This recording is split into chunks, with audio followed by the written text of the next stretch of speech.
प्यारे बच्चों, आज हम लोग भाषा में मुहावरों और कहावतों का वाक्य में प्रयोग करेंगे।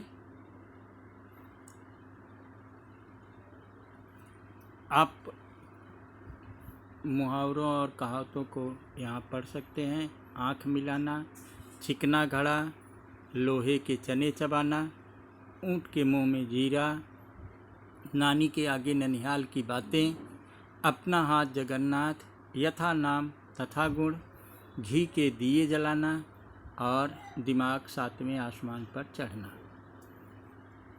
तो बच्चों, यहाँ खाली जगह के साथ कुछ वाक्य दिए गए हैं।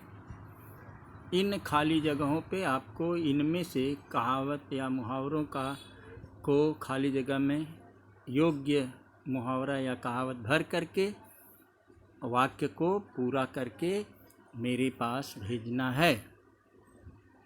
तो पहला मैं पढ़ रहा हूँ। अपनी कलाई खुल जाने के बाद रमेश मुझसे खाली जगह का साहस नहीं रखता। तो अपनी कलाई खुल जाने के बाद रमेश मुझसे आँख मिलाना मत लिख देना, ये गलत हो जाएगा। आँख मिलाने का साहस नहीं रखता। दूसरा, प्रथम श्रेणी में उत्तीर्ण होते ही रमेश का खाली जगह है और पूर्ण विराम। तो रमेश का दिमाग सातवें आसमान पर चढ़ गया, चढ़ना नहीं, चढ़ गया। वाक्य को बनाना आपको है, बना करके तब सही ढंग से लिखना है। तीसरा है, अपने से अधिक विद्वान को जानकारी देना, अर्थात खाली जगह। और लास्ट में पूर्ण विराम। तो दो इसके लिए बच्चों आ सकता है। एक तो है सूर्य को दीपक जलाना, लेकिन ये है नहीं इसमें।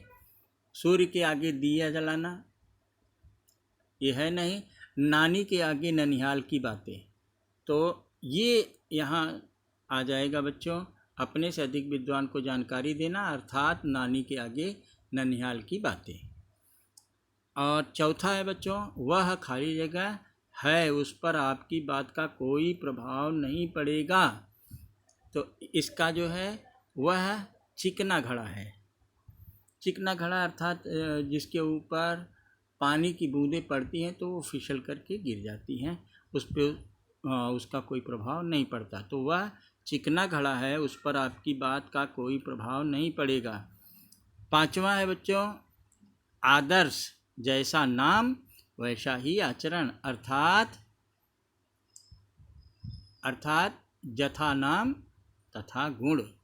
जिस प्रकार का नाम है, आदर्श उसका नाम और उससे उसका आचरण है, तो जथा नाम तथा गुण। छठा है बच्चों, दो रोटियां तो शाम के लिए खाली जगह ऊँट के मुंह में जीरा के समान हैं। ज़्यादा खाने वाले को अगर थोड़ा भोजन दिया जाए तो वह ऊँट के मुंह में जीरा के समान होता है। सातवां बच्चों, किसी भी कार्य के लिए दूसरों पर आश्रित मत रहो, अपना काम स्वयं करो, अर्थात अपना हाथ जगन्नाथ। बच्चों, ये मुहावरों को ज़रा या कहावतों को समझा करो, समझ करके उसका तब वाक्य प्रयोग किया करिए। आठवां है, सुबह उठकर व्यायाम करना सुरेश के लिए अत्यंत कठिन कार्य है, जैसे लोहे के चने चबाना। लोहे के चना चबाना बहुत कठिन काम करना। तो ये जो है सुरेश के लिए क्या है, सुबह उठकर व्यायाम करना सुरेश के लिए अत्यंत कठिन कार्य है, जैसे लोहे के चने चबाना। और नौवां है, अपने पोते का व्यापार अच्छा चलने पर दादी ने घी के दिए जलाए। तो बच्चों, एक बार इसको फिर से आप पढ़िएगा, इसका अर्थ लिखिएगा, अर्थ लिख करके और तब ये समझ करके अर्थ को समझिए और तब इसका वाक्य प्रयोग करिए। वाक्य प्रयोग करके लिख करके मेरे पास ग्रुप पे भेज दीजिए। थैंक